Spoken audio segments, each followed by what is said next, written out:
Israel-Iran tegang, benarkah terkait 70.000 pengikut Dajjal? Situasi geopolitik di Timur Tengah kembali menjadi sorotan global menyusul laporan pengerahan besar-besaran pasukan cadangan Israel dalam operasi militer bersama Amerika Serikat ke sejumlah target di Iran. Pengerahan sekitar 70.000 personel cadangan ini memicu diskusi luas, bahkan dikaitkan dengan riwayat hadits tentang 70.000 pengikut Dajjal. Lantas, benarkah ada keterkaitan antara ketegangan Israel-Iran dengan nubuat eskatologis Islam? Berikut penelusuran lebih lanjut. Operasi militer yang melibatkan Israel dan Amerika Serikat ini, menurut laporan The Guardian, telah dipersiapkan dalam koordinasi yang intensif. Seorang pejabat militer Israel mengungkapkan bahwa sekitar 70.000 personel cadangan, khususnya dari Satuan Pertahanan Udara, telah dipanggil. Jumlah ini kemudian memicu perbincangan dan dikaitkan dengan hadits tentang 70.000 pengikut Dajjal. Namun penting untuk dicatat bahwa hingga saat ini tidak ada pernyataan resmi dari otoritas keagamaan arus utama yang menghubungkan peristiwa militer ini dengan tanda-tanda kiamat. Riwayat tentang 70.000 pengikut Dajjal dalam literatur klasik, riwayat mengenai jumlah pengikut Dajjal memang ditemukan. Salah satunya termuat dalam kitab Al-Fitan karya Ibnu Katsir yang mengutip hadits dari Imam Ahmad dari Samurah bin Jundab radhiyallahu anhu. Hadits tersebut menyebutkan ciri fisik Dajjal dan fitnah besar yang dibawanya. Salah satu bagiannya menyebutkan bersama Dajjal ada 70.000 dari orang Yahudi. Pada setiap laki-laki dari mereka terdapat mahkota dan pedang yang terhunus. Riwayat lain yang populer terdapat dalam Sahih Muslim dari Anas bin Malik radhiyallahu anhu. Rasulullah SAW bersabda, Dajjal akan diikuti oleh 70.000 orang Yahudi dari Isfahan. Mereka memakai thialisah, semacam selendang.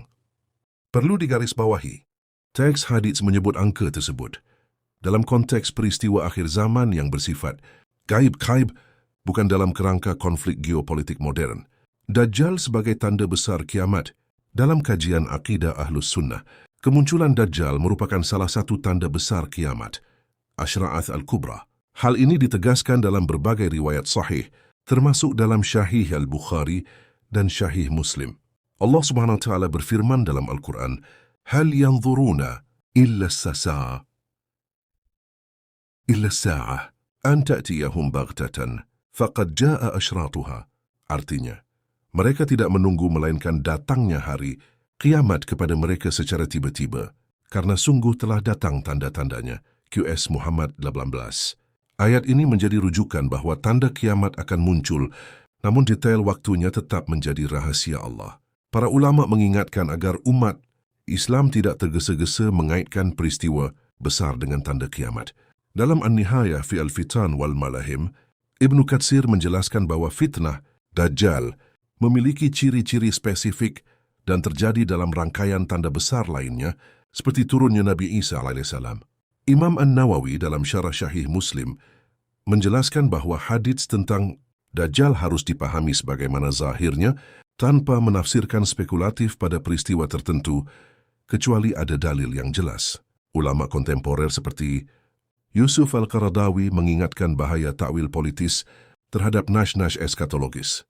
Mengaitkan konflik aktual dengan tanda kiamat tanpa dasar ilmiah dapat menimbulkan kegaduhan dan ketakutan yang tidak proporsional antara angka dan makna. Secara numerik, angka 70.000 memang sama dengan yang disebut dalam hadits.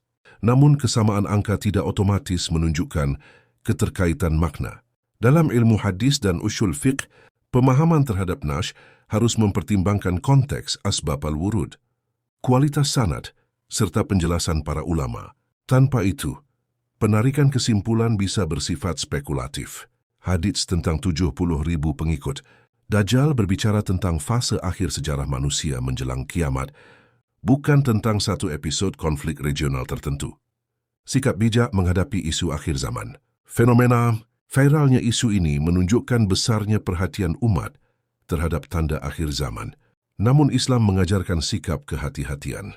Rasulullah SAW menekankan pentingnya memperkuat iman dan amal, bukan sekadar berspekulasi tentang waktu kiamat. Beliau lebih sering mengarahkan umat untuk berlindung dari fitnah Dajjal melalui doa dan memperbanyak amal saleh. Allahumma inni a'udzu bika min adzabi jahannam, wa min azabil qabri, wa min fitnatil mahya wal mamat, wa min syarri fitnatil masihid dajjal.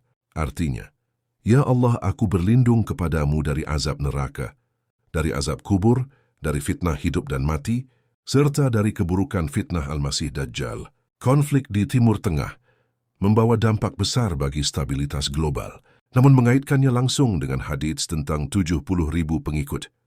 Dajjal memerlukan kehati-hatian ilmiah. Hingga kini tidak ada dalil yang menyatakan bahwa peristiwa militer kontemporer merupakan realisasi langsung dari nubuat tersebut. Ajaran Islam mendorong umat untuk memperkuat iman, menjaga persatuan, dan tidak mudah terprovokasi oleh narasi yang belum tentu memiliki dasar kuat. Di tengah derasnya arus informasi, sikap kritis dan literasi keagamaan yang memadai menjadi kunci agar umat tidak terjebak dalam spekulasi yang berlebihan